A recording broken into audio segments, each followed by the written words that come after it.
8:29. Good morning and welcome to the WLBB Community Voice here on News Talk 1330 FM 106.3. Also streaming live online at newstalk1330.com. And this morning we are on the News Talk 1330 WLBB Facebook page.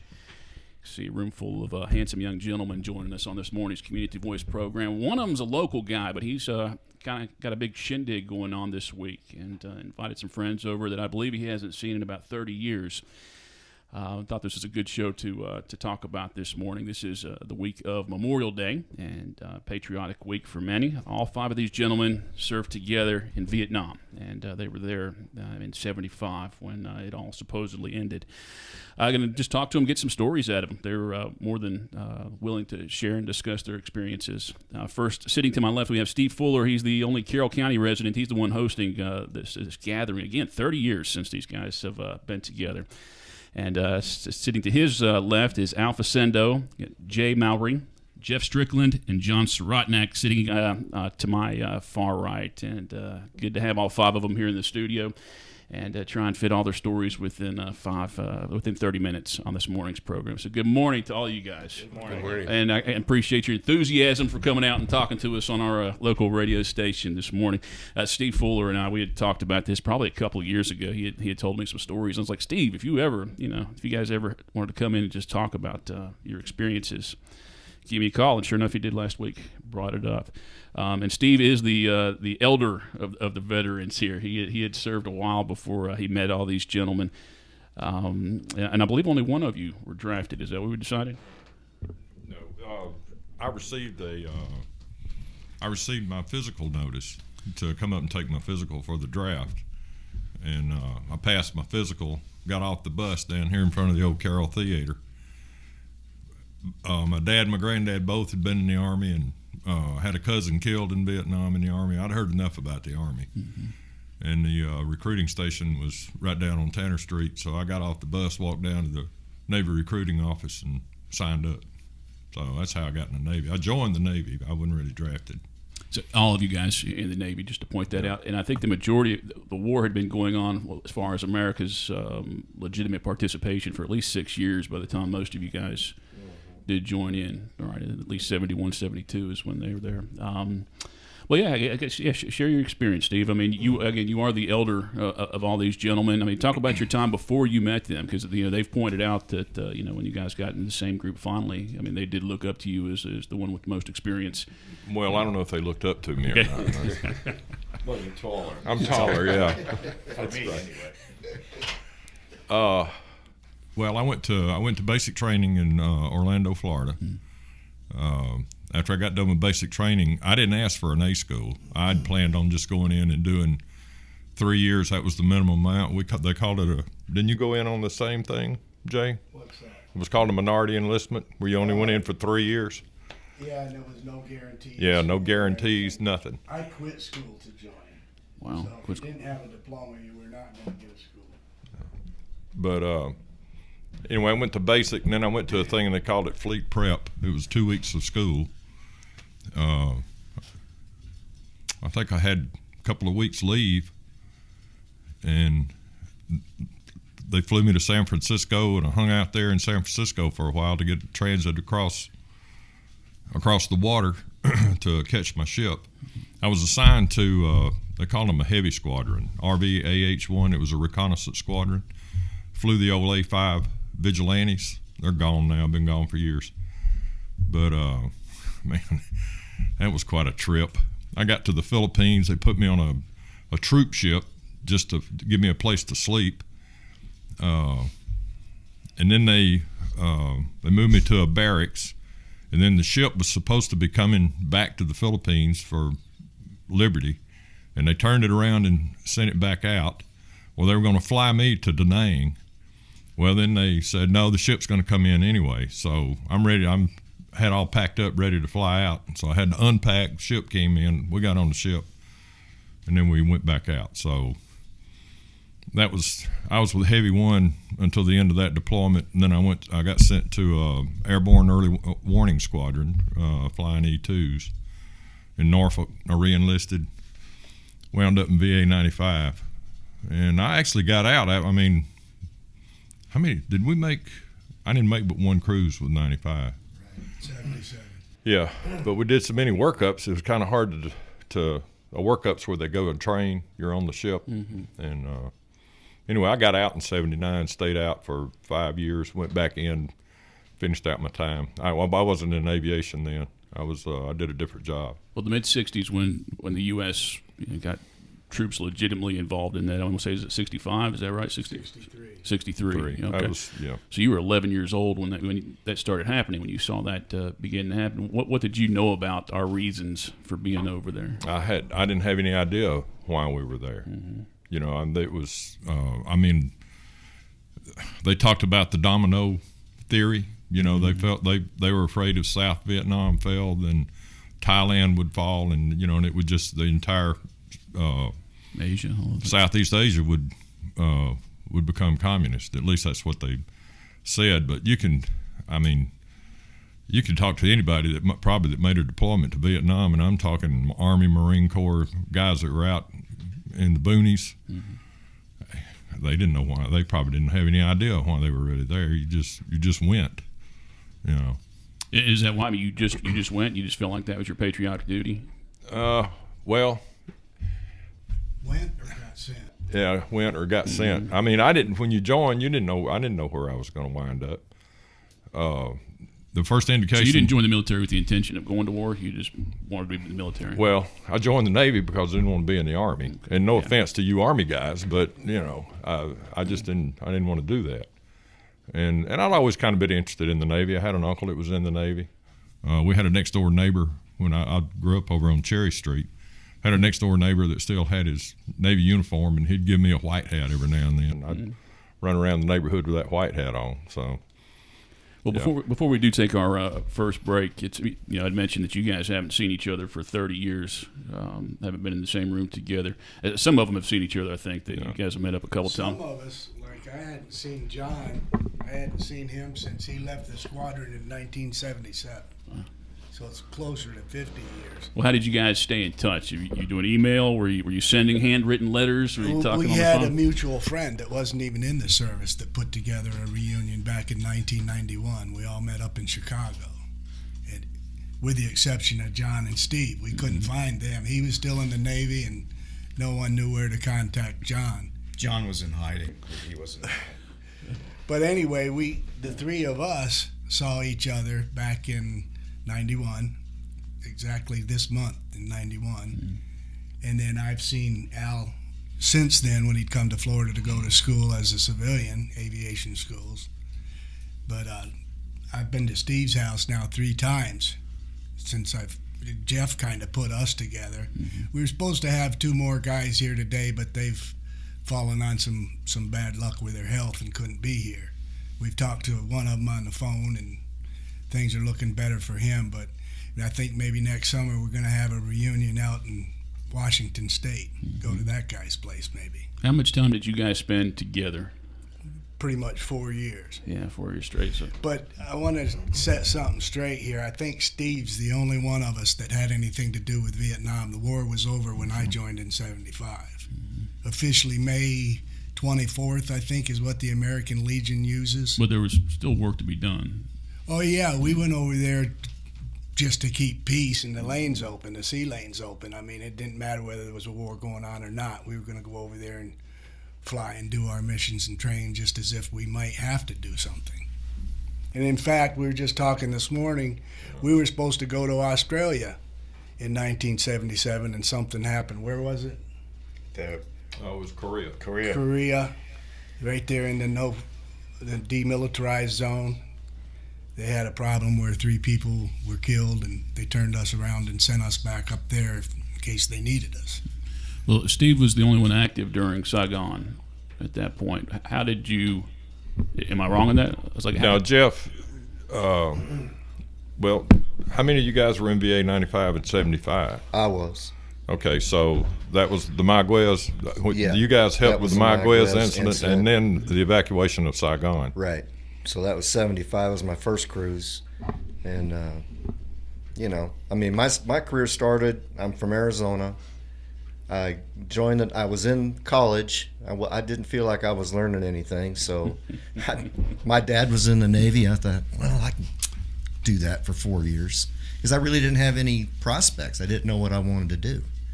So it sounded like a good idea. I got training. I got an A school.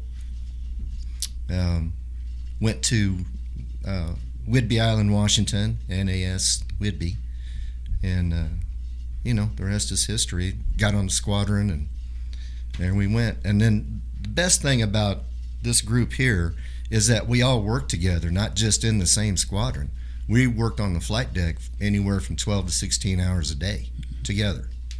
So we were intimate, and then it was nerve-wracking, scary place to work, but you got guys like this on your back and taking care of you.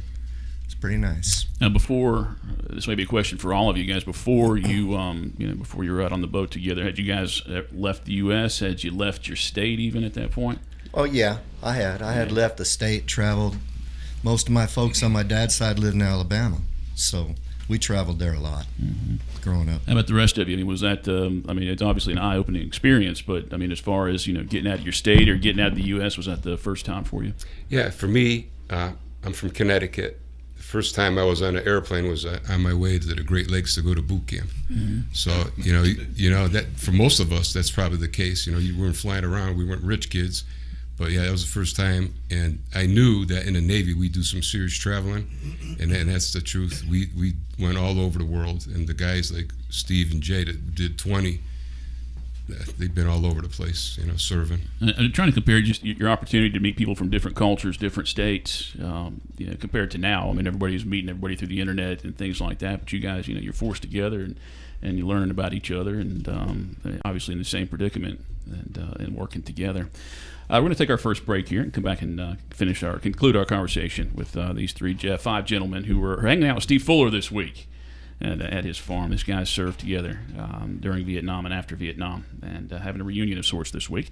We'll continue our conversation with them after this break. Community Voice brought to you by Tanner Health System and Oak Mountain Academy here on News Talk 1330, FM 106.3. It's making better choices, even when it's not easy. It's listening to your body and knowing when something's not right. It's taking care of yourself and the people you love. At Tanner Health System, we're there for you with every step, with primary care, heart care, cancer care, women's care, orthopedics, surgical services, and so much more. We're dedicated to helping you live and feel your best. So let's get on that journey to health. You've got places to be for many years to come. Find us at tanner.org. At Oak Mountain Academy, our academic excellence shines through innovation and a personalized educational experience. Our pre-K 3 through 12th grade environment offers a family-oriented atmosphere. We are an independent school with faith-based values and an Academy Honor Code. Our academic standards prepare our students for college and beyond. I'm Patrick Duran, headmaster, inviting you to visit us on the mountain or at oakmountain.us. Come see how our warriors are creating legacies.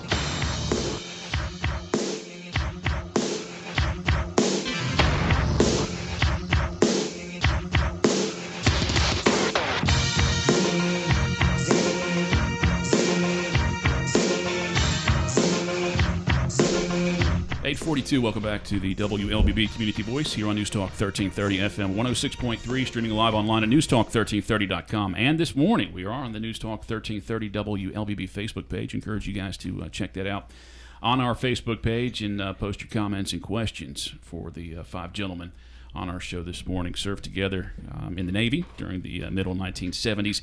And the guy sitting to my left is Steve Fuller. He's actually a Carroll County resident, but he's hosting a big get-together this week for these guys. And again, many of them not seen each other, or several of them have not seen each other in the last 30 years, and they just chose this week to get back together. And I mean, can I say, are you guys reminiscing when you're getting together? Is it more interesting to see what? Yeah, it's.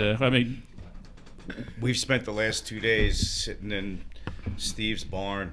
I almost lost my voice. Like, we really reminisced a lot. And I also got to remember a lot of people that I totally forgot about just from talking to these guys. Remember this guy, and you're going through this, and I'm like, wow, oh God, I forgot all about him. How many years go by, you're busy with your life, but I could tell you that and I've told John that we drove down from New York together to come down here, and it was probably the most interesting part of my life was the time that I spent in the Navy, but more so on the ship.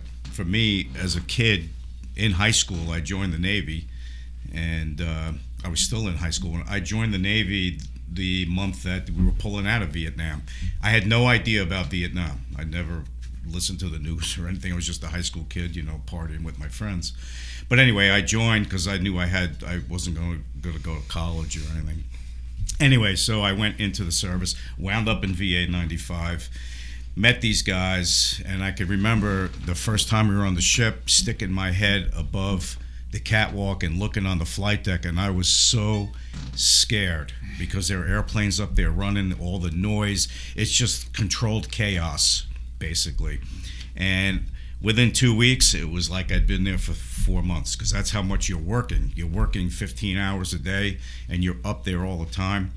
And it was such an experience. I always think back, like, how many guys my age at that time had an experience like that. It was just, I'm really proud of it.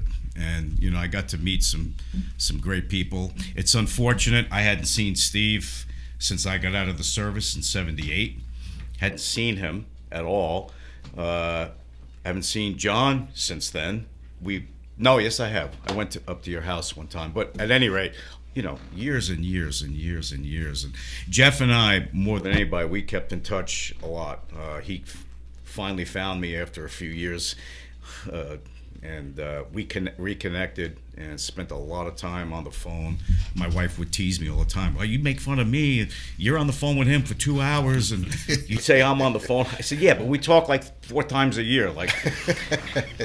But anyway, yeah. So an experience that you can't forget your whole life. I mean, thank God I never had to see any battle or anything. We simulated it all the time, but not the real thing.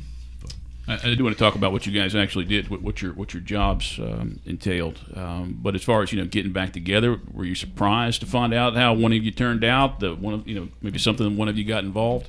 I would say I was most surprised by this guy here, who I never dreamt would actually make a career of it. He's the last person I would think, and he did, and it was a fabulous career.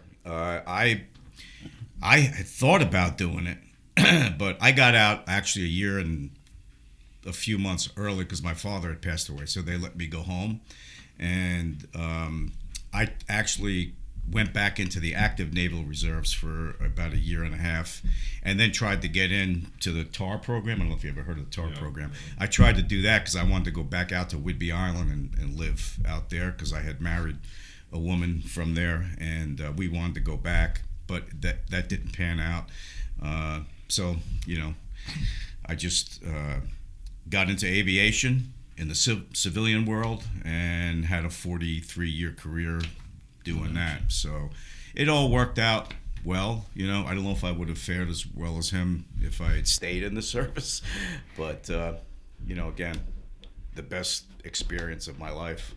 Well, let's talk about the work that you guys actually did together on that boat. I'm going to start on this side. And the training, did you all train at the same place and then end up on the boat already knowing each other? Or? No, the Navy, so you do boot camp. We went to 3 different places. They have the Great Lakes, Orlando, and San Diego.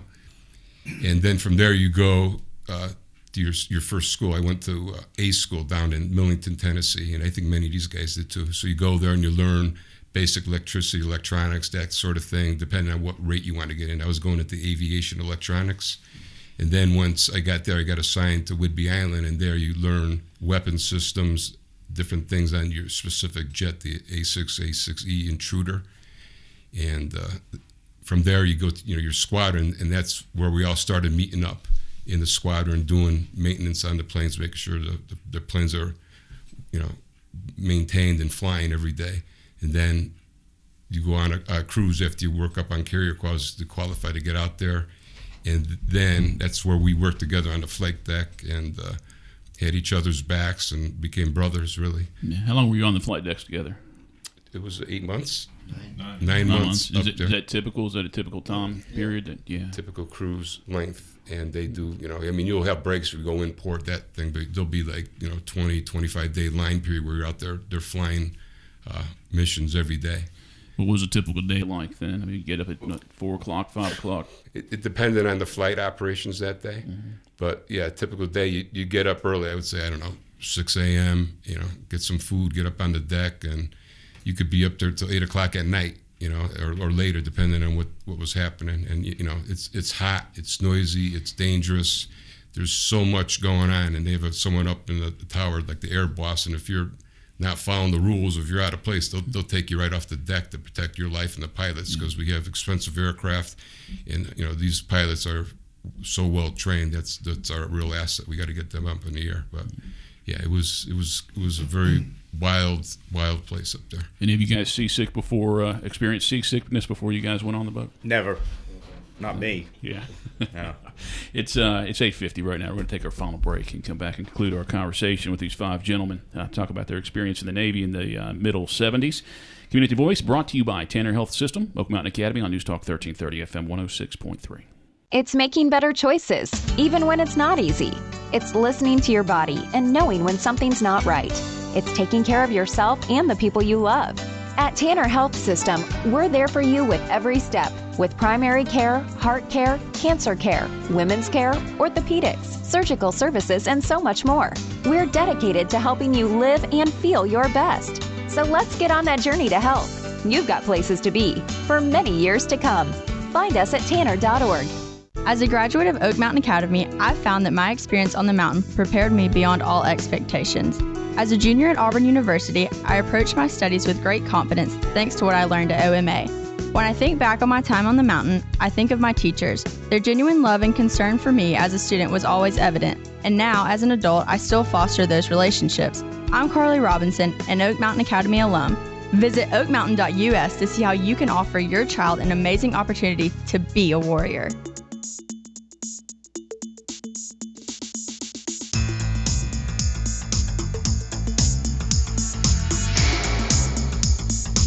.51, and welcome back to the WLBB Community Voice here on News Talk 1330 FM 106.3, streaming live online at newstalk1330.com. And this morning we are on the News Talk 1330 WLBB Facebook page. I do encourage you guys to check out this program at the conclusion if you missed any of it. Fascinating program dealing with 5 men in the military in the middle 1970s, and I don't want to say they're headed up by Steve Fuller, who's a Carroll County resident, but he is the one that helped put together the program this morning as he's hosting a get-together of sorts this weekend, reunion for all of these gentlemen who served together in the Navy. And I appreciate them all coming on the program and just telling us, giving us a little bit of stories. It's kind of hard to organize everything that we want to talk about, but I want to get out as many good, important stories as we can in this program before our time concludes. We did say that the three out of 5 of you guys were troubleshooters on deck, but 2 of you were flight captains. We were plane captains, which basically you could call us a crew chief, plane captain. We were responsible for a specific airplane on any given day, and what we would do is we would help get the airplane ready for flight, make sure if we saw anything wrong with the airplane, we'd notify the troubleshooters right away and let them get that squared away before things even got going. But we would help strap the pilot into the cockpit, hook up his oxygen, pull all the safety pins out of the ejection seats, and go through. They would start engines, and we would use all these signals and everything and they would test all their systems, the flight controls and everything on the airplane. And then once that was all done, we'd untie the airplanes were tied to the deck were secured to the deck with chains. And probably on average on a calm day, at least 6 chains. And these chains weighed about 10, 15 pounds each. So we would get all the chains off, throw them over our shoulders, carry them over to the other side of the ship so the airplane can taxi out and launch. And then we'd wait for the airplane to come back and go through the whole routine over again and drag the chains back out once they got the airplane parked.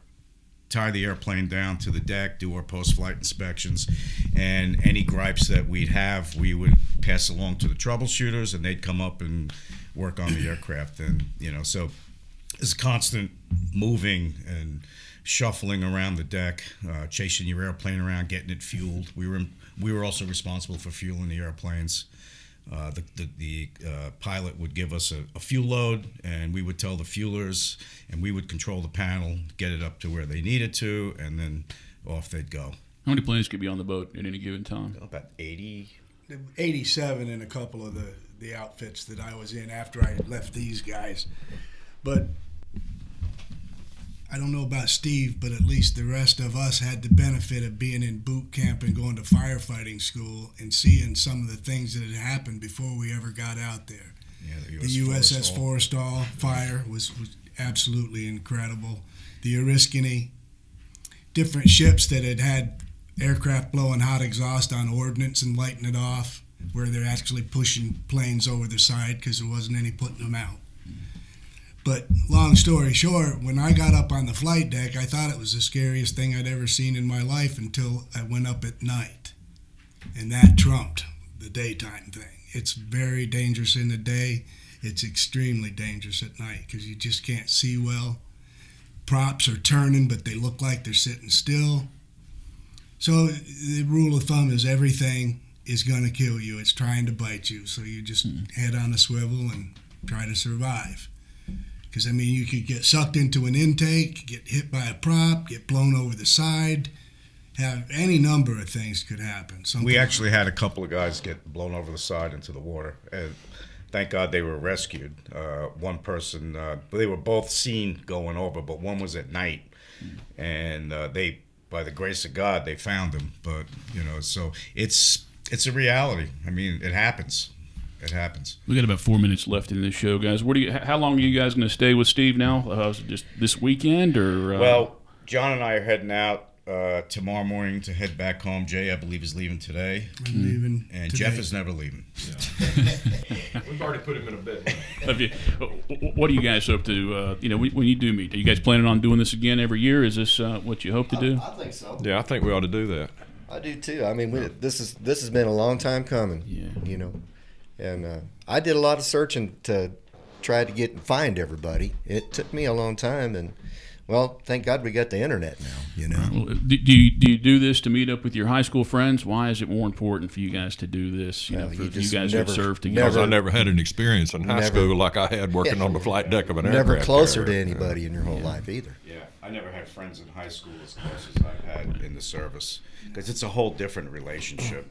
When you're in high school, you're an adolescent, you're, immature and all that, and you mature pretty quickly when you get into an environment like that and work with, you learn how to work with people and how to watch out for people. It's just, it's an incredible experience. Do you guys have fond memories of, the leaders on that boat? Leaders? What's a leader? There were some very good ones and some not so good ones. So you kind of learned which was which and try and steer away from the ones that weren't. I'll tell you, most of the cats that worked up on the flight deck we all come from different shops. I was an AME, so I come from an AME shop. And so me representing the AME shop on the flight deck, there was probably 8 or 9 guys left in the shop. And most of those guys were happy I was up there because that means they didn't have to work on the flight deck. And it's the same for all of us. And that was we were a tight group. We didn't have to stand watches when we got into port. That was really important. We could really relax a little bit. Well, gentlemen, as we wrap up our program, thank you for your service, all of you. And I'm glad you guys were cool and open about talking about it this morning. And it wasn't that bad, was it? No. Thanks for having us. Yeah, absolutely. thank you. Appreciate Steve coming in and setting this up this morning. And I appreciate you listening and watching for this morning's Community Voice program here on News Talk 1330 FM 106.3. Stay tuned now for national headlines. That'll be followed by local news. And then Glenn Beck is on the air from 9 o'clock until 12 o'clock. Have a great weekend, everybody.